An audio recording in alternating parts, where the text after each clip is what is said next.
Good evening, everyone. Good evening. Thank you for having me here.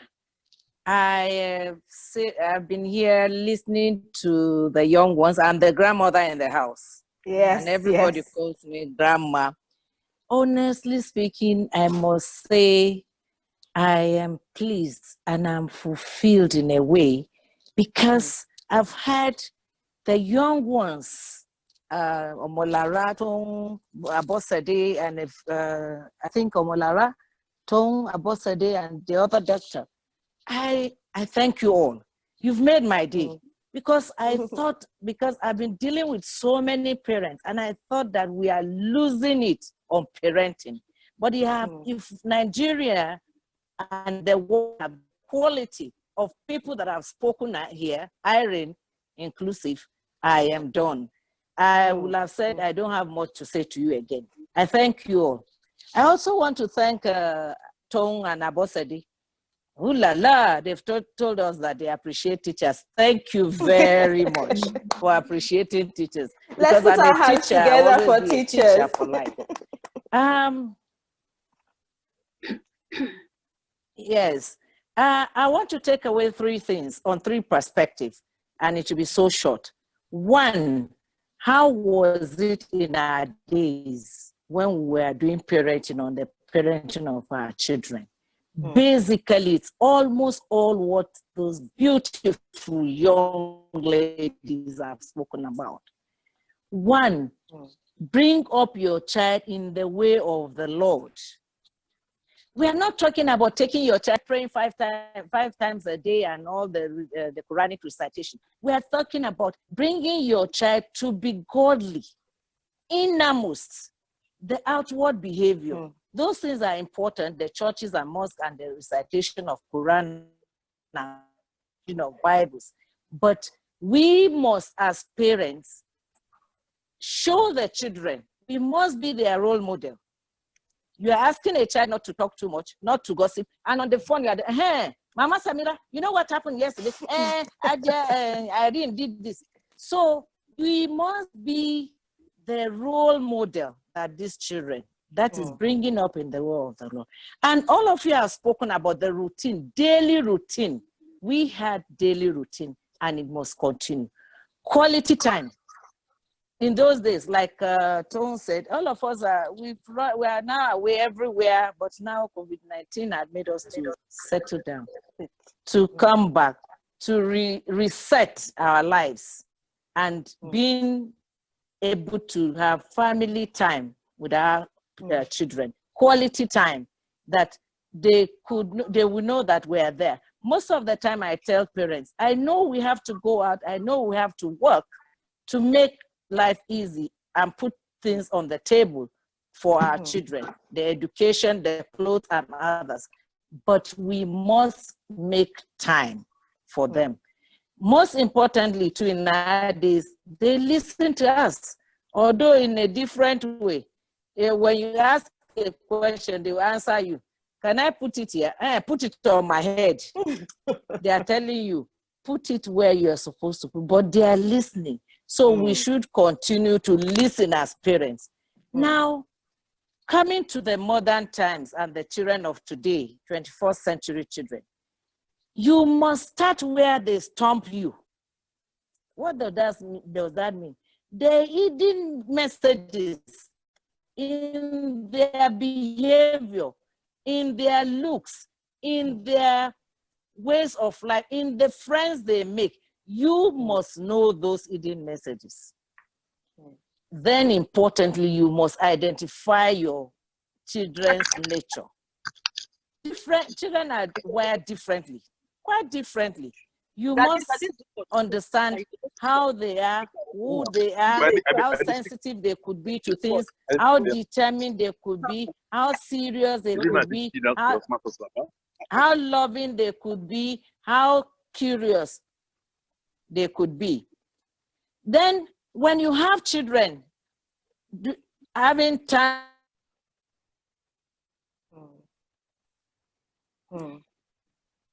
I think we've lost our Jessamira there. Okay. Let's just let's go on. Does anyone else want to contribute? When she comes back, she can join us again.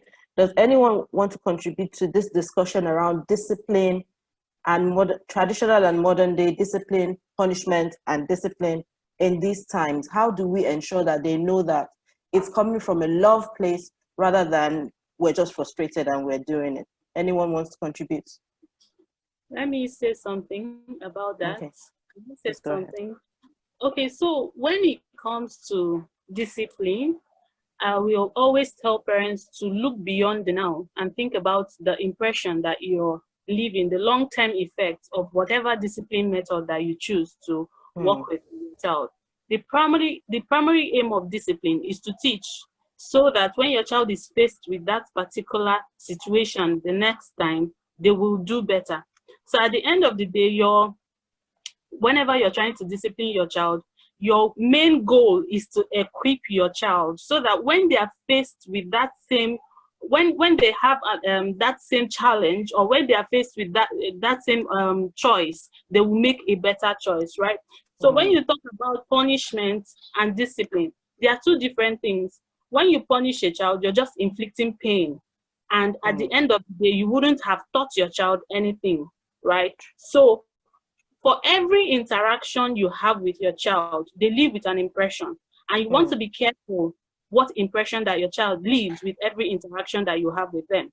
So if your child makes a mistake and you're shouting and you're beating them, to you, you're correcting them for a mistake. But to that child child might live there thinking that making a mistake is a bad thing, right? And when you look at the long-term effect of that, you're raising a child who is afraid of making a mistake. You're raising a child who will not take challenges well. You're raising a child who would be, who will find it difficult to launch out or to do new things because they are so afraid of making mistakes based on the interactions that you have had with them at the early stage of their life. So for each time they made a mistake, they were shouted on. So they start to think, look at it like, when I make a mistake, I'm going to be punished. When I make a mistake, people are going to judge me. When I make a mistake, So we want to consider all these things and focus whatever choice of discipline that we choose to be something that redirects our children, to be something that equips them to make better choices, right? So it's not, the main thing is the aim. What are you trying to achieve? What is the purpose of your discipline? So you shouldn't discipline in the heat of the moment. You shouldn't discipline when you're angry. You want to, timeouts are also good for parents. So you want to sit back, look at the behavior and think about it and know what you want to achieve with whatever method of discipline you're trying to take on. And let that thing be something that equips your child to make better choices in the future when they're presented with similar situations. So that's the way I look at discipline. And very well put, very well put. It's about discipline and... Okay, welcome back, Ajay. Yes. Please go ahead. Sorry. Yes, sorry about that. So like I was saying, you need to know that the child is telling you something when the child is misbehaving. I heard her talking about discipline. Yes, it's very important. But when you know what is actually the in thing, the hidden thing that child is telling you, you know the proper discipline that you are supposed to meet up. And discipline, we must discipline with love, but not to spoil them. We must not just admit to everything they have to say. I'll come back to that. I'll come to that later. Then as a parent, we must be intuitive, not reactive. Every time you are reacting, you must surprise them. You must be their friends. You must have fun with them. You must reassure them. You must have relaxation with them. Connect with them. It's very important. Encourage them. Allow adventure. Allow them to climb and fall. They will be strengthened. Allow them I had a daughter who every toy and everybody's toy, she must look at it, she must open them up. That's the explorer in the house. Support. You must support them. And please, you must respect them. You must respect them. Respect.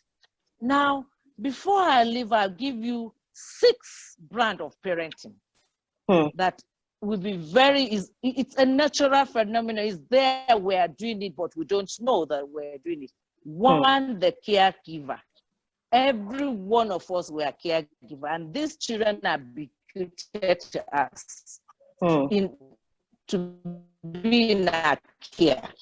I always tell my parents, these children don't belong to us or you as a parent. It belongs to God, and they are created for humanity. So the care you are giving them must raise them to the point, to the occasion of wherever they see their life. And that's what beats me with the curriculum. I thank God Irene had mentioned it. This is no time to be teaching for exam or assessment. Teach for life, not for examination. Teach them for life, for how they will live in future. Yes.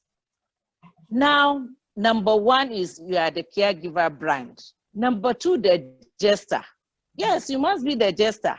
You must be the joy of the house. You become the Charlie of them, of all, even the grown-up ones. I check my adult children in their room. I touch their cheeks. They are 17, 18. I have 5 girls. Glory be to the God. And I had 2 boys. And this is storm in our lives. Some of us have experienced storms, not on the health issues. For instance, I give you an example. I experienced storm at the tender age of 22. I had the 2 boys, and their father left for 7 years. Am I coping with trying to finish my degree or trying to know where the father was and bringing up the 2 boys? And I'm a woman, but it worked. Caregiving. I watch football with them. I dance with them. So know what that jester, we must be that jester. Then the power brand. As a parent, you are the power brand. Tell your child it can happen. You can do it. You can do it. You are the one. You can make it. Assurance. The third one is the explorer, an outlaw. Yes, explore. They are daring. They are daring, like I told you that my daughter. They are daring, they're disruptive, they are existing, they love their freedom. So you must be able to contain that for them. And in growing up with them, and especially this time, like Irene and even Dr. Mulara, that create that routine, recess and everything, let them explore. It is in the kitchen, with the cars and so on and so forth. Then the sage branch as a parent. Understanding, you must understand. Give them understanding, wisdom. You need to gain their trust. You need to understand the perspective where they're coming from. You need to, if you ask me some of this music, I'll be able to break dance for you. I watch X Factor. Yes, if it is what your children watch them and control them and guide them. Because if you prevent them, they will do it behind your way in the wrong way. So you are the sage. That wisdom is very Lastly, you are the ruler, controller, commanding officer. And you must refine and you must articulate. So when you are articulating it, don't do that. The voice, don't. Look at the eyes, them from eyes to eyes. That is the 21st century parenting. Most importantly, all of us, we must be spacious. As parents, we are givers, we are jesters, we are power brand, we are explorer, we are sage, we are ruler. But at the same time, no matter how spacious you are, stop being in their spaces, especially the adolescents who are growing up. Thank you for having me here. Thank you so much, Aja. I mean, the perspective from a grandma cannot be overemphasized. Then putting it together with someone who is also an educationist, we are really grateful. I have major takeaways, and I think one that really struck me is let's build spiritual children, not religious children. And I think that's a key takeaway for everyone who's listening. Let's build them up to be spiritual, to have their conscience ready to listen to God rather than, oh, this is what my parents did. We're supposed to pray at certain times. We're supposed to do this. Let them understand the difference between being religious and being spiritual. And also, the underlying theme here is love. Bring them up in love. And love is why you correct and discipline. Love is why you hug on them, love on them, do all those things. but love is also the reason why you discipline them, to bring them back from the brink of any kind of destruction. So thank you so much, Adia Samira. Thank you, Vivian, for your contribution as well. Thank you very much. And I believe that everybody has gained quite a few very, very interesting nuggets. We're live on Facebook. Thank you, ma'am. We're live on Facebook right now. So if you have friends who like to listen in as we're going on, please tell them that we're live on the Granny Morris School's Facebook handle. So quickly, we will be going to helping parents align with a globally acceptable practice. And Tone is going to be helping us shed light on that. Tone, we're ready for you. Yeah, hi, Tone. everybody. Hi, Tone. Please go ahead. Yeah, so I'm just going to touch briefly on this topic because I feel like we've been coming to this point with all the different discussions because this is the first time we're actually having a pandemic that is global in our generation, of course, that touches every country, such that you can't say, oh, my country is shut down, but yours is not. Everybody's shut down, everybody is under curfew, everybody is experiencing stay at home. So at this point, it's always it's important to understand the fact that the world has become a very global village. Like it's now a small space, what used to look so big, and everyone has to play by the same set of rules.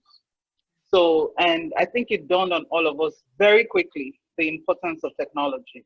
Very, very quickly. There used to be there's a group of people called the baby boomers who struggled so much with technology, but we've come to a point where you're left without an excuse because that's the only way you can survive. That's the only way you relate to people. That's the only way the kids can go to school. That's the only way you can go back to work. It's like our entire life has been moved online. So being a parent in this season, I've heard parents in the past say, oh, I don't want my kids to be exposed to technology. Too late. That's the way they're going to go to school. But what are you going to do about it? This is the time to now align yourself and look at it. Technology is not an enemy. Yes. Right? It depends on how you use it. It's just like fire. Fire can burn down a whole house, but you can't cook without it. So you have to choose how you channel the resources that you have, because technology is a resource. So if you let it go unchanneled, it's going to destroy your house, just like fire. Sure. But if you let it go channeled, it's going to actually help build. Sorry, I'm homeschooling still, so I have someone to. So if she just had to make a special appearance. It's good. It's the real life challenges we're talking about, so it's good. Yeah. So one of the things technology has helped us is that we can still have our lives even though we seem to be kept in a corner. We can still have our lives even though we seem to be kept in a corner. And based on that, we can now encourage parents. And I'm so glad that Granny Murray is taking the initiative. These people, I feel like they're ahead of their generation just because they've always been 10 steps ahead in so many things. Shout out to Granny Murray. Parents need to understand that they have to learn to use the technology positively for children. I love what Lara said about powering down at around 7 p.m. So during Christmas, the kids got their first tablets. I was one of those people that said, no, they're not going to get any tablets, until they're teenagers or something. Was I dead wrong? Because the truth is, everywhere you go, kids have it, So am I going to allow my children to keep, just poking their head everywhere and trying to look at their friend zone? Or am I going to let them demystify it, like Adia Samira said? You have to demystify some things and help the children understand that this thing is not such a big deal. Big It's deal. everywhere, you know, but you have to have a good relationship with it, because if you don't have a good relationship with it, then it can be very destructive. So we have to help parents to understand that aspect of make technology available for them, educate them correctly on how to use it, time it. I mean, I loved when we put the parental controls and the kids were using it and the thing powered down and they were like, what happened? It's on, it's on, but it can't work. Like, yeah, I'm in control. You know, just like she said, you have to be the controller. Be in control. You know, and they were like, oh, you know, we need to do this. I'm like, well, the time is up. The tabs have a curfew. You can't go beyond a certain time. And it has hours that it can use during the day. They can't go beyond a certain number of hours. So that will help them. I also help to install. I know the apps that they can install. So they feel like they have the power to put whatever they want on it, but they don't, because it's controlled, you know. So parents have to take that position of control in that area of technology. They have to make sure that you have to. I didn't know anything about parental control. I had to go online. Thank God for Google. You know, I had to go online and start researching and checking and saying, okay, what am I going to do? And then with online schooling, oh my God, I struggled so hard.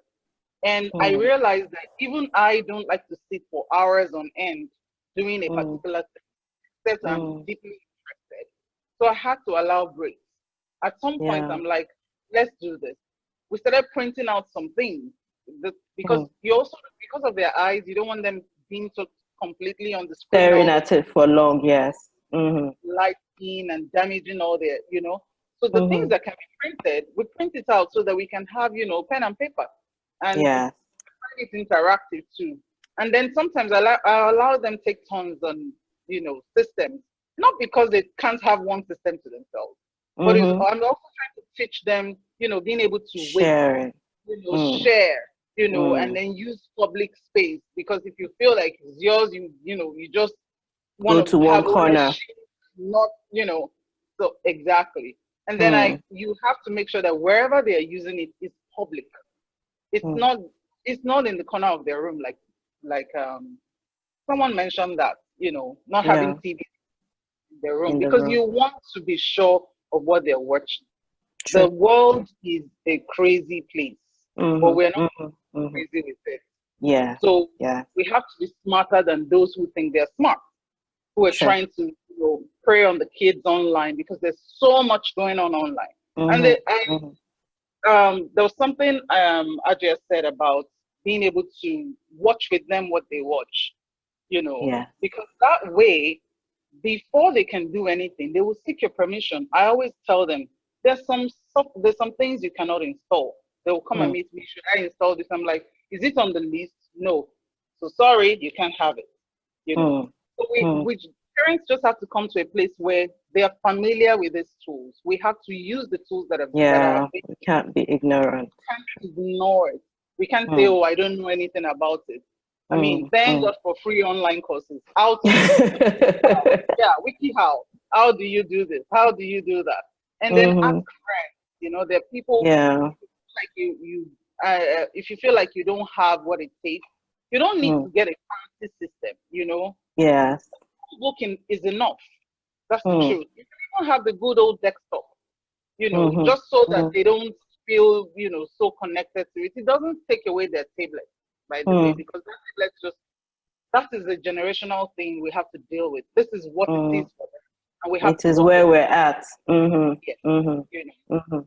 So sometimes I encourage them, watch educational things on their tablets. But for them, they feel the tablet is for games. And so I've left it at that. You know, but we have systems that we use to work.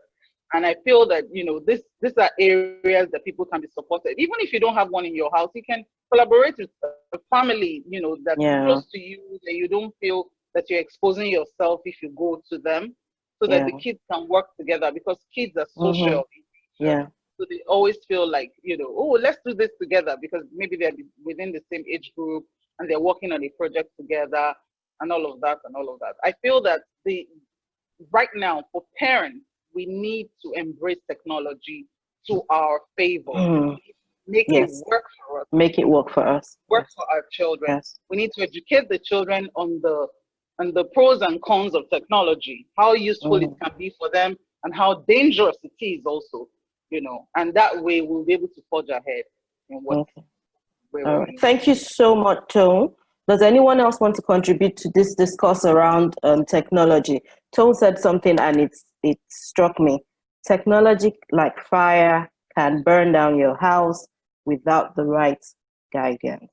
We can't leave them alone with it. But we can't not let them be exposed to it.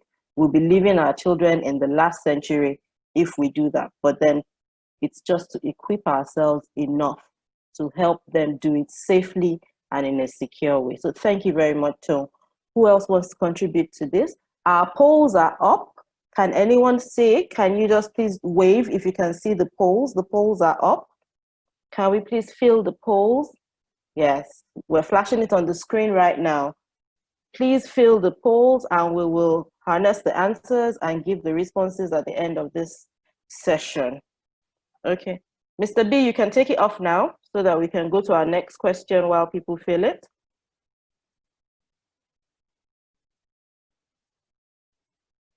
Okay, all right. Are we all together? Can everyone still hear me? Are we still good? Are we having a good time, my panelists? Yes, we are. Yes, okay. Yes, okay. we are. Thank you. Thank you all for your patience. We're enjoying this session.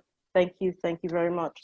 Okay, next we'll be going to something that our dear Mr. on the panel is going to try and help us shed light on this. This is whole child paradigm shift and emotional intelligence within and post-COVID-19. Ebuka, are you here? Ebuka, are you here? Okay, I think that we do not have Ebuka right now. We will park that for a little bit and see how we can get back on. Irene, are you good to go on ideas for supporting single parents, caregivers, and guardians? Yes, ma'am. Yes, please. Please go ahead. Thank you. Good evening, ladies and gentlemen. Good evening again.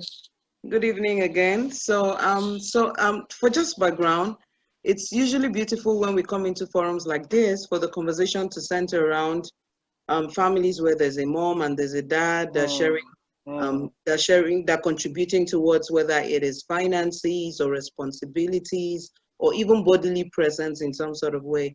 But for single moms, it's a little bit different. And I'm having this conversation. I'm not a single mom, but I was raised by a single mom. So today I just wanted to talk to the single moms in the house because I know there are most likely to be single moms listening to us today. And some of them are asking, you mean I'm going to work and then I'm going to set up the parental guidance? You mean all this pressure? How am I going to do this? How am I going to do that? I'm worried about so much. Like even in Nigeria, there's so much in the news. Am I going to know the game? Will my kids be safe with the person coming? So the first thing I want to say is that we really care about you, and life will not always be the way it is right now. We recognize the legitimacy of the pressures you're facing. And in times like this, taking it easy on yourself is also equally very important.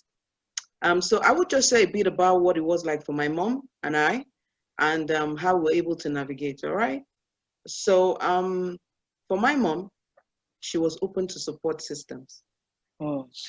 And so what support system? Her siblings, her brothers, younger and older, her parents, and she sort of made them legitimate authority in my life, which meant that she was not the primary caregiver. She was not the primary disciplinarian in my life. So she allowed the people in her life to be able to play different roles at different times. And I remember when sometimes I would want to feel like, oh, there was no dad in the picture. And I'll just feel this word in my heart that I know had to be God, say, no, you had so many fathers. There was Uncle this, there was Uncle that, there was Uncle this. And usually some people will say, how come you grew up and you don't have any resentment towards men? And I say, I had enough men to counter one person's narrative. So I saw other men. So I'm asking single moms today to be open to support system. However, you have to check who the support system is. It has to be trusted support system. As much as my mom was really open and all, I watched that there were times where she had this feeling of, oh, I made this mistake. I must bear the pain. I must carry the whole burden by myself. You know, the whole guilt and the whole thing. And so I want you to know that life is already hard. You need to let that harder. Don't make it harder on yourself.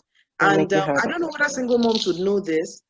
Being a single mom is your own journey, is your own burden, but it is not the end of the world, and you are not different from any other person. There are some people that are not single moms, but you can teach them so much even though they are married. So it means that you need to look back into the inner resource that is you, beyond the experiences that you've been through, and take it one day at a time. So open up to support system. Number 2, build rapport with your kids. Build relationship with your kids. You're going on a journey together. Your kids need to know what you represent, which means you need to heal. Because in so many ways, many single moms, many single fathers usually don't realize that they've taken the burden, they started carrying onto the children. They started transferring it on the children. To the children, yeah. So they are resentful of the reality that they're living in. They're angry. Like my mom was she was an athlete. She was on scholarship in school. Her life was really going the way she planned it out. She wanted to be here. She wanted to be there. And there were so many interruptions. And usually I see when these interruptions happen, many single moms believe they don't deserve certain reality anymore. And I'm coming to tell you that you've done nothing wrong. The last wrong thing you did was maybe having premarital sex, but after that, there was nothing wrong again. Having the baby, nothing wrong with having a baby. Living the reality of a single mom, nothing wrong with being, because there are many people who are not single moms, but they've walked crazy journeys, and you're sane compared to the things they've done to not be moms. So I want you to own that narrative, but build rapport with your kids. Heal. You know, one thing I saw my mom do, she had the willingness to let me see life through another lenses, not just her own experiences. So she would not badmouth love to me. She would not badmouth men to me. In fact, she would make excuses. So I saw her openness to let me see life outside of her own perspective. So I want you to be able to heal and get into a relationship with your kids, because let me tell you, your children of single moms I believe they have higher empathy quotient than normal children. They are very empathetic towards their parents. I'll tell you a story to buttress this. I had a little girl who was like an assistant in my office for some time. And one day somebody asked her, would you prank your mom that you were pregnant? And it was just a joke in the office. My ears were alert. I wanted to hear what she would say. And she looked at them and said, nah, she would die. So children raised by single moms are very empathetic. They understand their mother's journey. So there's no need to fight. There's no need to, you synergize. Sit down and have those routines. Set those goals together. Let them know why. Let them know what we're trying to achieve. Periodically, let them know what the reality is. You know, I would really like to buy this for you, but this is what we have. And we're going to be thankful. We're going to be happy with what we have. We're going to be thankful with what we have. Because here's it. When put life yourself gives under pressure.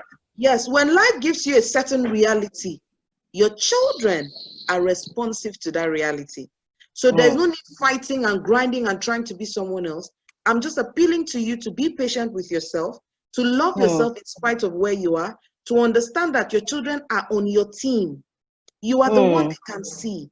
And forget all the hearsays of people saying, don't worry, one day they're going to ask for their dad or their mom. That's not your problem. That's not your business. Raise children who can think for themselves, so that when they get to those points, they're easy to use their brain. And if they're in a situation where maybe they need to forgive, they can do it objectively. So don't be worried about the future. Don't live in today worrying about what will happen in 10 years' time. Is it after my sacrifices they will leave? You don't need it. Life is already what it is. So your children are on your team. They're not leaving you. So relax, take it one day at a time, and learn to communicate. Don't, I don't know how to put this, but don't trap yourself in, all right? Communicate clearly. When you need help, ask for help. Call friends to come in to help when you feel overwhelmed. Ask your siblings to help. Ask for help. Don't feel like I made this decision, I must die on it alone. Suffer It's with not it. true. Yes. Open up yourself for support. Olympic Open up once yourself and for you failed to support. get gold medal. You know, which Open up Olympic? yourself for support and help. Wait 2.5 years. You already have the resources available. It's there. You have family to lean on. You have yourself to lean on, which is accept where you are and know that nothing is wrong with you. And the kids are in love with you. They see the sacrifices you're making. Forget about when children are children. At the bottom of their heart, they know who stood out for them. So I need you to not worry about whether they walk away from you, because they know who they are seeing. I know who I saw. I know who paid the price. It doesn't matter what, it doesn't matter anything. I know who kept me where I'm sitting here today. So I'm asking you to trust again, to loosen up, to ask for help, to don't beat down on yourself so much. It's already happened. But here's the thing. I usually like to tell single moms that I'm their message, I'm their sign that it will turn out well. So if you've been asking for a sign, here is it. Irene Bangle, she's the sign that is going to turn out well. It's going to turn out well. Well Thank done. you so much, ma'am. Thank you, Irene. I mean, thank you. There were nuggets even for those who are not single parents. I mean, everything you said, don't take it to heart if the children act up. Don't think that it's about you. And don't close up. Even as parents, two-parent homes, the tendency to just be the only ones bringing up your children is very high, especially in the lives we live these days. But let them learn from other people too. So things are not so novel when they go out. Thank you so much. And that last parting shot of you are the sign, you are indeed the sign. I mean, I was reading up on you and just trying to get to know all my panelists, and it's impressive what you and your husband are doing and everybody else on this panel. Thank you so much. Thank you. Thank you. Do we have Ebuka? Ebuka, say hello if you're here. Ebuka? Okay. Hello, can you hear you? Okay. Hi, Hello. Ebuka. We Hi, missed everyone. you. We're going to find you. We missed Sorry, you. I actually tried to sign in when you were saying hello. I heard you. Sorry. There, Okay. just Are you good to go?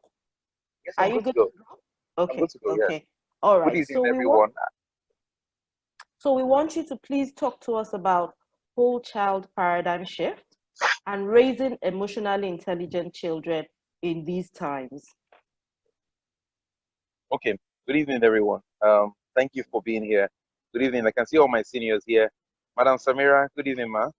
And then my friend B, Uncle B. Ebuka, good evening. Good evening. Irene Bangwell, I greet you.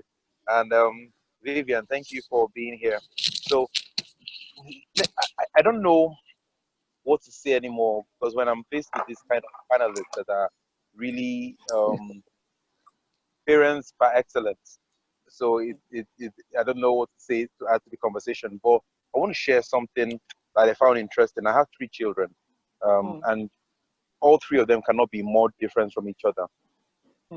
During this COVID-19, I guess it kind of brought out all the differences to me, because I usually travel a lot. For this, like the first time I'm going to be spending 60 days with them, locked up in the house without going anywhere. And I started watching them and observing the way all 3 of them respond differently to instructions, especially because I teach. I mean, I've been teaching for the last 12 years, and that's what I've been doing, but I've been teaching adults.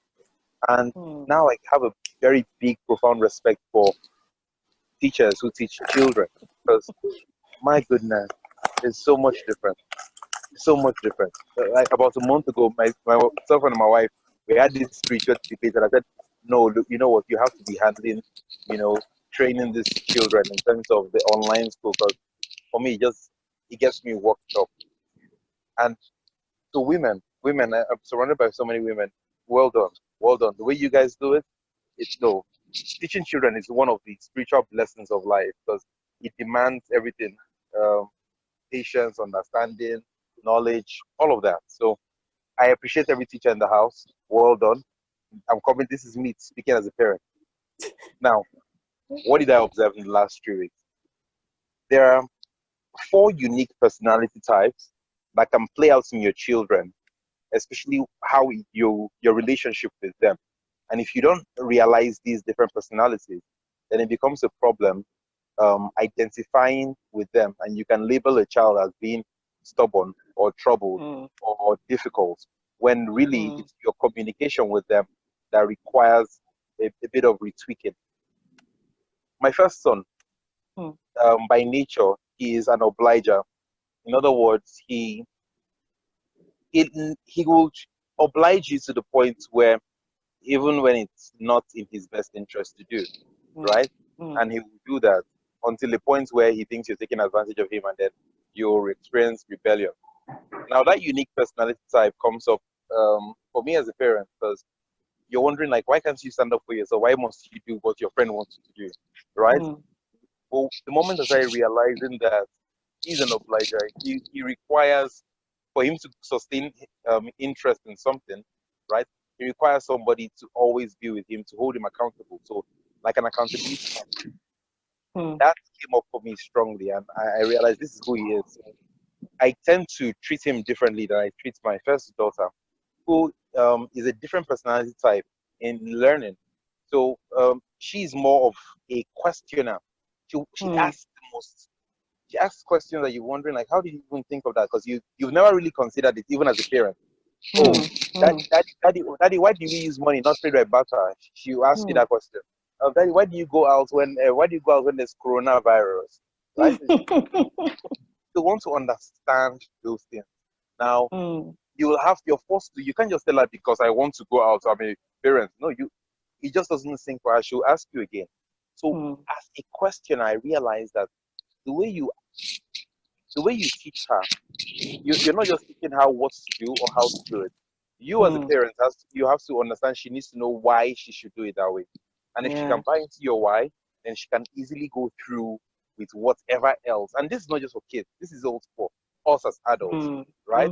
And by the time I'm done with all the personality types, you probably will know how you yourself, you relate to expectations. Now I'm talking about how people deal with expectations. And that's this is not about like personality types, you're sanguine, choleric. No, it's just how different people deal with expectations. And expectations is what we have now of our kids, especially as we transition into this new online learning as a model of learning, as a new way, right? How are you supposed to attend to the needs of your children? I'm talking about how you communicate the need for them to wake up in the morning and know that they have a timetable that they have to follow, right? Not all of them would follow that timetable. As a matter of fact, my second daughter, if you explain to her, like, look, Chimdi, you need to do what you have to do so that later on you do what you want to do. She understands that perfectly when you put it that way, right? So you're saying that if I do my thing now in the morning, I can play game or watch TV in the afternoon. Now that's what she needs to hear. You need to affirm that to her. Yes. My last daughter, she's quite different from the first two. So Mandy is what we would describe as a rebel when it comes to expectations. So if you tell her do this, she would just necessarily, she rebels, not just because she wants to rebel, she just wants to, I would guess, test her boundaries, right? And she wants to do things at her own time, right? And sometimes you hear her say something like, I only want to watch what I want to watch. I only want to do what I want to do. I only want, right? And so you know that that's a rebel talking, right? She's 3 years old. She's 3 years old, but you'll be surprised, like, she's very opinionated about what she wants to eat, what she wants to do. And now the way to coax a rebel, because your spouse could also be a rebel, your husband could be a rebel, and they only do things at their own time when they want to do it. Now, how do you deal with that kind of child? If you tell, oh, Chimdi, go and sleep, they tell you, I'm not feeling sleepy, I slept in the afternoon. And you're wondering, okay. And she said, well, why don't you want to go and sleep? And she's asking you, like, so these are you have to explain, and this is how you treat a rebel. It's different from a question where you say, this is why you need to sleep now. You have to wake up in the morning by 5 and do, no. It doesn't work like that so much for a rebel. So you have to do what we call the ICC. The ICC is information, consequences, right, and choice. So the way it works is this. But you tell Chim to go and sleep. That's the information, right? And she tell you, well, I don't feel like sleeping. No, I don't want to sleep now. I slept in the afternoon. I just woke up now. Just now, we'll go and sleep. No. And she's already creating the force, right? So next thing is you have to lay out the consequences of not sleeping. If you don't go to bed now, tomorrow morning when I'm doing this for the rest, I won't do for you. Right? This is a consequence of you not sleeping early. If I'm doing this for the rest, no problem. Stay awake. When I'm doing this for the rest, I won't do for you. Now she has the choice. Now you tell her, well, it's up to you. You can be awake or miss out on something that she cares about. 9 out of 10 times, if you get it right on what she cares about, right, she will just naturally stand up. She may dilly daddy and say, let me think of it. This is what my daughter would do. And then 10 seconds later, she's gone. Like she will run to bed. Yeah. This is how you deal with different people. Now, the last personality type is the upholder. Now, none of my kids are particularly upholders, right? An upholder personality is a type that is the model child. So I know that my friend B has a daughter who's particularly an upholder, right? So she can go through like, oh, this is what we have to do, and she will go through and she'll excel, and she's good with that, right? She can go through upholding the laws and expectations that other people have, be it her parents or her teachers. You don't expect the way you would, the attention you give to an upholder child to give the same attention to a rebel. Two different personalities, two different conversations completely. I think we as parents, the job therefore is on us to build our own emotional intelligence in order to really see through our children and understand that this is who they are, this is how best to communicate with them. So you don't end up having favorites. Everybody can be your favorite. Yes. Everybody can be your favorite. Why? Because you speak to them differently. You don't try to make all of them fit into one mold that you have. Most people try to speak the way they are. So if you're a questioner, you would like to ask questions, right? A rebel won't particularly like you asking them so many questions. Even a questioner, funny enough, doesn't like being questioned. A true questioner doesn't like being questioned, but they do like to ask questions. They do like to be on the one, the questioner on themselves, but they won't like you to ask them questions. They become defensive. We need to learn that as parents so that we learn how to tailor our communication style to our different children. And this is my 2 cents to add to the conversation.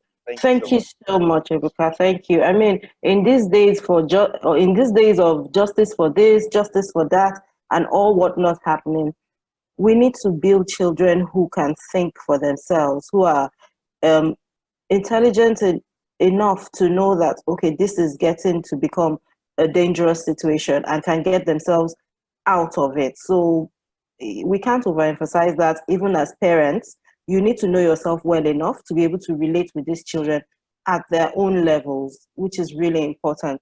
Does anyone else want to contribute to this emotional intelligence conversation? Because I think it's a big one where we're always pushing them, oh, go and study, go and be this, go and be brilliant. But are we really taking time to look at the other parts of them that actually make them into who they are? Please, let's contribute to this discussion. Let's get something. How are you dealing with it in your homes? I'd like to hear particularly what Vivian has to say to this. Okay. So please go ahead and then we'll take Vivian. It's a very interesting perspective because one of the first frustrations I had with homeschooling was that emotional intelligence aspect. So I have 3 children, and my first child is more creative.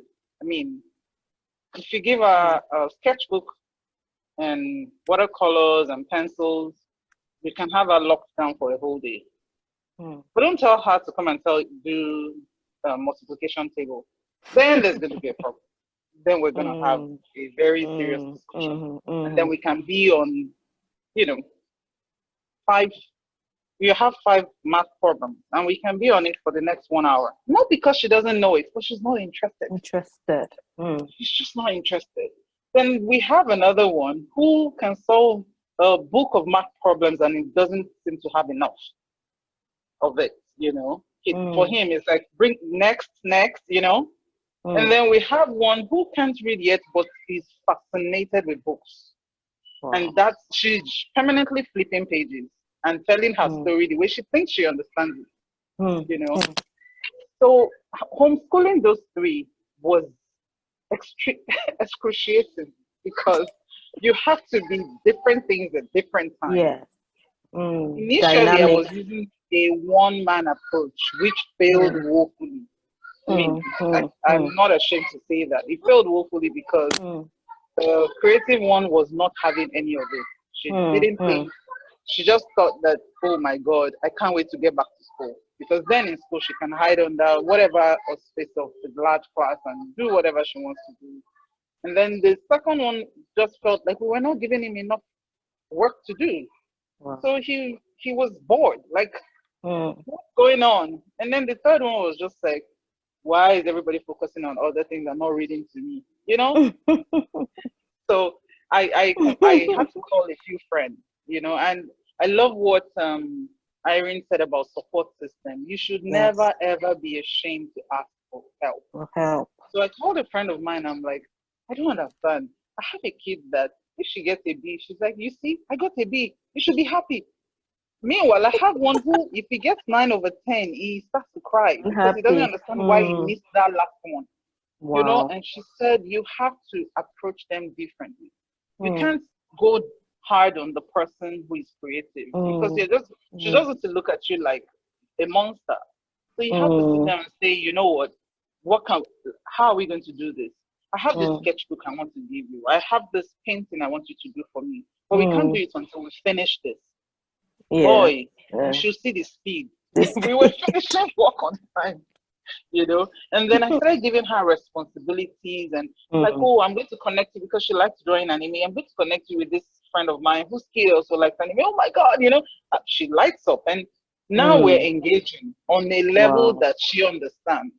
But I'm also getting work done. And I'm like, if you can do this, maybe the gift card someone gave me, I can give you to go and shop. Because, of course, she's very old and she's like, oh, yes, I want to shop. She's going on Amazon and she's, I saw this, I saw that. We can do all that. But can we finish this part first?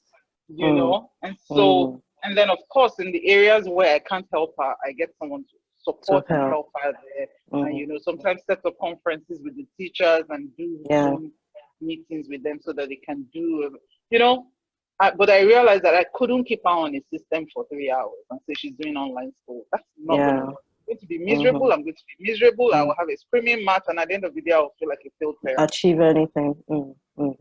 So I feel like it's so important to understand each and every one and try to, you know, modify our approach in reaching out to them. It will really, really help. Thank you, Tom. Thank you, Ebuka. I think what I have heard right now is speak your child's language. Speak your child's language. And to speak any language in the world, you need to understand it first. So understand your child, each child, speak their language, be able to relate with them. Vivian, are you ready? Yes. Okay, so Ebuka and Tom has said most of it, right? So, but I want to come from a different angle. That's giving us an understanding that emotional intelligence is highly needed when you're parenting children, because the way you respond to them is in turn the way they will learn to respond to situations, especially difficult situations. So you want to be careful how you respond emotionally to your children, right? You want to not overreact. You want to learn how to employ problem solving and how to solve problems logically. We have a lot of adults who can control their emotions. Many of us, even many parents, because that's the programming that we have. We were not taught. We were taught how to solve problems. So when we were faced with difficult situations, we were not taught. We were not taught to respond appropriately. We were just taught to react, right? And that's what we respond to. That's what we respond to. And then we're passing that down to our children. The cycle is continuing, right? So we want to break that cycle, because we are the curriculum. We are the ones that our children are looking at and learning how to face life and how to resolve situations. So if you really want to maintain that emotional stability in the family setting, you want to be self-aware enough to know what triggers you, to know your triggering situations. You want to be able to create an environment that doesn't trigger you so much. Routine, like everyone has said, is one thing, right? So you want to also create your environment. If you have little children, you don't want to be keeping things around that will make you keep shouting, stop that, and triggering you, and before you know it, you're losing control and yelling at your children. So you want to put your environment in a way that it doesn't trigger you so much. If stress triggers you, you should be self-aware enough to know when you're getting to that point of stress and putting measures in place. Maybe getting your spouse to take charge while you take some self-care routine, or take a walk, or relax, right? So you don't want to be that kind of parent who is constantly lashing out at your children. This is also coming from, you have to understand your children. That's based on that you already know who your children is. You already know how to respond to them. There are children whom you will shout at, and the next minute they are playing. There are other children whom you will shout at, and they have to think about it. They feel bad, right? So, like I also said earlier, we have to be careful about the beliefs that we are forming in our children. So for that child whom you will shout at, and she's thinking about it for a long time, she might be forming a different belief. She might be thinking, oh, my mom doesn't love me. My mom loves my sibling more than me. So this is why we really have to grow in our emotional capacity and intelligence quotient, so that we can attend to things in the right way. We are not throwing our emotions all over the place. We are solving problems to drive us to a solution at the end of the day. Yeah. Thank you, Vivian. Thank you.